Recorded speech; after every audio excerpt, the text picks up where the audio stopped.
Welcome and welcome back to your channel easy notes. Last के कुछ videos में हमने कवर किए थे इनपुट और आउटपुट डिवाइसेस, और उसके पहले बहुत ही important yet confusing binary conversions. तो जिसने नहीं देखे वो प्लीज़ चैनल को सब्सक्राइब कर लो ताकि आप बाद में जाके देख सको।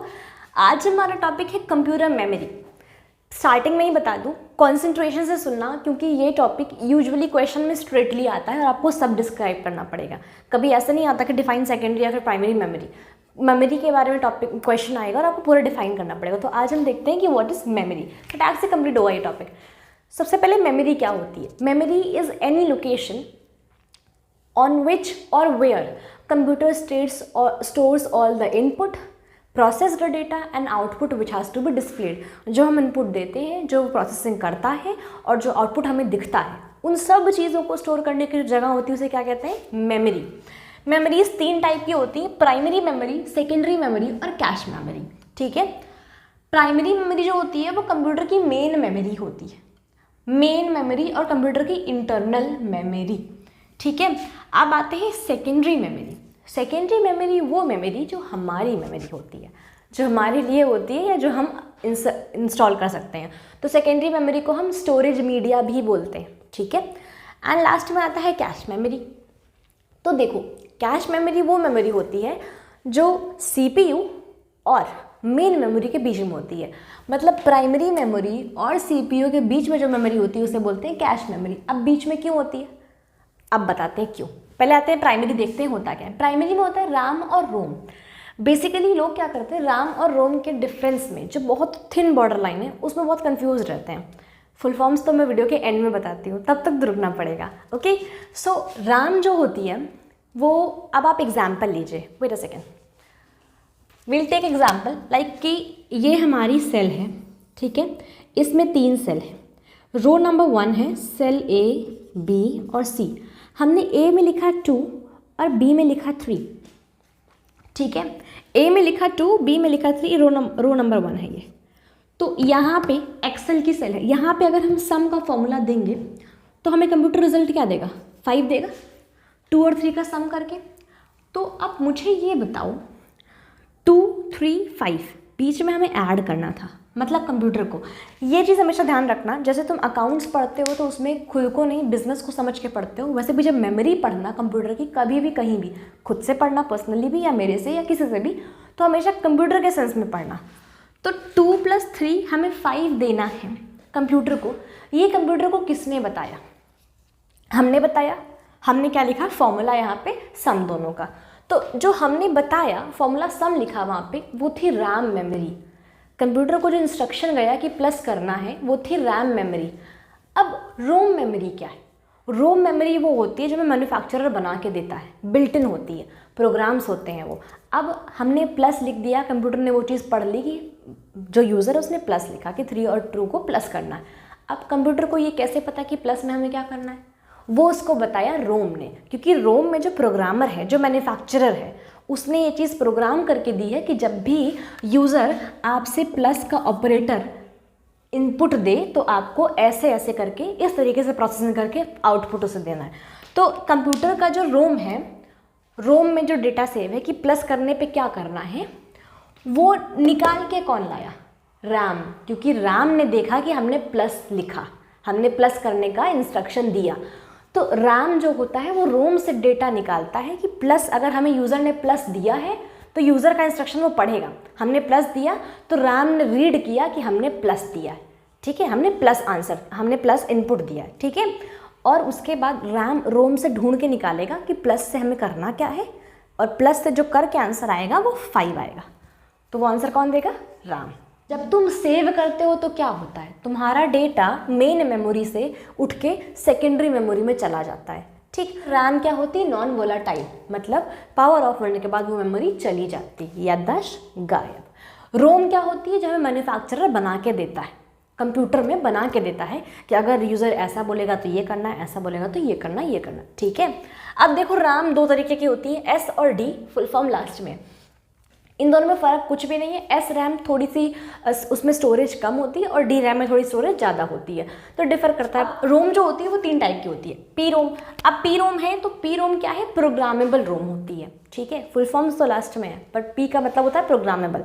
तो प्रोग्रामेबल मतलब वो जो इस रोम में मैन्युफैक्चरर जो है वो प्रोग्रामिंग कर सके। तो जैसे मान लो कि उसने प्रोग्रामिंग करके प्लस, माइनस, मल्टीप्लाई और डिवाइड ये चारों फंक्शंस डाल दिए।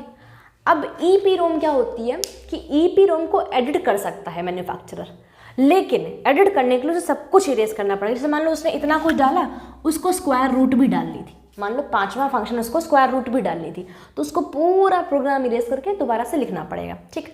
अब ई पी रोम में क्या होता है कि कुछ हद तक एडिटिंग की जा सकती है बिना इरेज किए, दैट्स इट। तो ये था। अब आते हैं सेकेंडरी मेमोरी पे, ठीक है। अब तुमको मैंने अभी बताया कि जब प्राइमरी से सेकेंडरी मेमोरी में भेजोगे तो उसका मतलब होता है डेटा को सेव करना, परमानेंटली सेव करना। सेकेंडरी मेमोरी परमानेंट मेमोरी होती है, ठीक है। तो अब जब तुमने प्राइमरी से सेकेंडरी में भेजा, तुमने सेव किया, तुमने यहाँ पे प्लस करवा के 5 आंसर लाया, ये सारी प्रोसेसिंग कहाँ पे हुई, सीपीयू में हुई, क्योंकि कंप्यूटर का ब्रेन तो सीपीयू ही है ना। पर तुमने इनपुट क्या दिया ये सीपीयू को कैसे पता चलता है, कैश मेमोरी के थ्रू। कैश मेमोरी ही वो मेमोरी है जो हमने जो इनपुट दिया वो इनपुट सीपीयू तक पहुंचाती है। इसलिए मेन मेमोरी और सीपीयू के बीच में कौन सी मेमोरी आती है, कैश मेमोरी, ठीक है। अब आते हैं सेकेंडरी मेमोरी पर, जिसे हम बोलते हैं स्टोरेज मीडिया। 3 टाइप की होती है, चौथा बता रही हूँ कैसे। पहला मैग्नेटिक, मतलब वो मेमोरी जो मैग्नेटिक टेक्निक का यूज़ करे डेटा सेव करने के लिए, ठीक है। देखो पता है डेटा क्या है ना, डेटा कंप्यूटर की जान है। विदाउट डेटा कंप्यूटर किसी भी यूज़र के लिए कुछ भी नहीं, ठीक है। और उसके बाद आते हैं ऑप्टिकल सेकेंडरी मेमोरी क्या करती है, जो लेज़र बीम टेक्निक से अब डेटा सेव करती है, ठीक है। अब आती है फ्लैश मेमोरी। फ्लैश मेमोरी वो मेमोरी होती है जिसकी फिजिकल एक्सिस्टेंस होती है, जिस मेमोरी की भी फिजिकल एग्जिस्टेंस होगी, पेन ड्राइव हो गया, मेमोरी कार्ड हो गया, ये सब, तो वो फ्लैश मेमोरीज हैं, ठीक है। उनको कंप्यूटर से कनेक्ट करके आप डेटा कहीं से भी किसी भी चीज़ का एक्सेस कर, जो उनके अंदर डेटा है वो एक्सेस कर सकते हैं, ठीक। अभी आते हैं मैग्नेटो ऑप्टिकल। नाम से ही समझ में आ रहा है कि मैग्नेटो ऑप्टिकल मतलब मैग्नेटिक की भी कुछ क्वालिटीज़ हैं और ऑप्टिकल की भी कुछ क्वालिटीज़ हैं। तो ऐसी मेमोरीज़ को हाइब्रिड मेमोरी कहते हैं, ठीक है। जहाँ जो यूज़ होता है वहाँ पे वो लोग मैग्नेटिक या फिर ऑप्टिकल टेक्निक का यूज़ करके डेटा सेव करती हैं। अब आते हैं मैग्नेटिक टेक्निक पे। जो मैग्नेटिक टेक्निक की जो मेमोरीज़ होती हैं वो 3 होती हैं। पहली मैग्नेटिक टेप, दूसरी मैग्नेटिक या फिर हार्ड डिस्क कंप्यूटर की धड़कन है, ये मैं पहले भी बता चुकी हूँ। विदाउट हार्ड डिस्क कंप्यूटर कुछ नहीं है, क्योंकि अगर डेटा जान है तो डेटा सेव तो हार्ड डिस्क में ही होता है ना। फिर उसके बाद फ्लॉपी डिस्क और ऑप्टिकल में हमारे पास सीडी और डीवीडी है। अभी देखते हैं मैग्नेटिक टेप क्या होता है। देखो मैग्नेटिक टेप और हार्ड डिस्क दोनों को कंपेरिजन करके मैं बताती हूँ। मैग्नेटिक टेप का जो स्टोरेज होता है वो थोड़ा सा कम होता है। मैग्नेटिक टेप जो होता है वो पोर्टेबल नहीं होता है। But yes, one thing more, magnetic tape में डेटा बैकअप होने की पॉसिबिलिटी बहुत कम होती है। अगर एक बार डेटा कहीं डिसरप्ट हुआ या कहीं पे भी मिसफंक्शनिंग हो गई तो बैकअप करना बहुत मुश्किल होता है। और हार्ड डिस्क में क्या होता है, इसका जो स्टोरेज है वो बहुत ज़्यादा होता है, अप्रॉक्स 1 टेराबाइट, कहीं अभी तो और भी बेटर आ जाए तो फिर बात ही अलग है। बट हार्ड डिस्क क्या होती है कि हार्ड डिस्क पोर्टेबल नहीं होती, ये कंप्यूटर में पहले से लगी हुई होती है, मतलब इनबिल्ट हमें मिलती है। जैसे हमें रोम इनबिल्ट मिलता है कंप्यूटर में, वैसे हार्ड डिस्क भी इनबिल्ट मिलती है। हार्ड डिस्क के साथ क्या है कि अगर एक बार इसमें मैल फंक्शनिंग हुई, एक बार इसका डेटा डिसरप्ट हुआ तो आपको डेटा कभी वापस नहीं मिलेगा। The problem is this, portable तो ये है ही नहीं क्योंकि कंप्यूटर में है ऑलरेडी, लेकिन हार्ड डिस्क में बैकअप की बहुत प्रॉब्लम होती है, मतलब चांसेस बहुत ही कम होते हैं, ठीक। अभी आते हैं फ्लॉपी डिस्क पर। फ्लॉपी डिस्क, अच्छा, जब आप लोग माई कंप्यूटर खोलते हो तो वहाँ पे होता नहीं है drive A, drive B, drive C, drive D, होते नहीं थे सारे ड्राइव वहाँ पे। तो फ्लॉपी डिस्क में क्या होता है कि जब आप ड्राइव ए जो होती है कंप्यूटर की, जो आपके काम की नहीं होती, जो कंप्यूटर के काम की होती है, जहाँ पे कंप्यूटर देखता है कि मैं कौन सी फाइल कहाँ सेव करूँगा, क्या करूँगा, कैसे करूँगा, वो जो ड्राइव ए होती है उसे हम बोलते हैं फ्लॉपी डिस्क, ठीक है, उसे हम बोलते हैं फ्लॉपी डिस्क। तो अब आते हैं ऑप्टिकल मेमोरी पे, जो लेज़र बीम का यूज़ करती हैं। तो उसमें सीडी और डीवीडी है। सीडी का और डीवीडी का फुल फॉर्म लास्ट में है वीडियो के। ठीक है। CD जो होती है वो बेसिकली उसका स्टोरेज थोड़ा कम होता है और जो DVD होती है उसका स्टोरेज थोड़ा ज़्यादा होता है। CD और DVD में एक और डिफरेंस ये है कि DVD के लिए DVD प्लेयर कंपलसरी है, बट CD के लिए CD can be into laptop में भी, कंप्यूटर में भी, डेस्कटॉप में भी, कहीं भी। तो बस इतना फ़र्क है। बाकी देखो CD दो टाइप की होती है, रीड ओनली और एक रीड और राइट। जिसमें हम डेटा डाल दिया तो सिर्फ डाल दिया, वो रीड ओनली है। और रीड और राइट में डेटा हम एडिट कर सकते हैं, दैट्स इट। एंड DVD और CD का फुल फॉर्म लास्ट में, ठीक है। उसके बाद फ्लैश मेमोरी, ऑलरेडी बताया मैंने आपको, जिसकी फिजिकल एग्जिस्टेंस होती हो। तो वो मेमोरी जिनकी फिजिकल एग्जिस्टेंस होती है, जैसे पेन ड्राइव हो गया, मेमोरी कार्ड हो गया। अब देखो मैग्नेटिक टेप क्या, अगर उस पर स्क्रैच लगा तो उसका डेटा तो गया, पर पेन ड्राइव, मेमोरी कार्ड कुछ हद तक स्क्रैच रेजिस्टेंस होते हैं। अभी नहीं तुम खरीद दोगे तो थोड़ी चलेगा, बट कुछ हद तक दे आर स्क्रैच रेजिस्टेंस, ठीक है।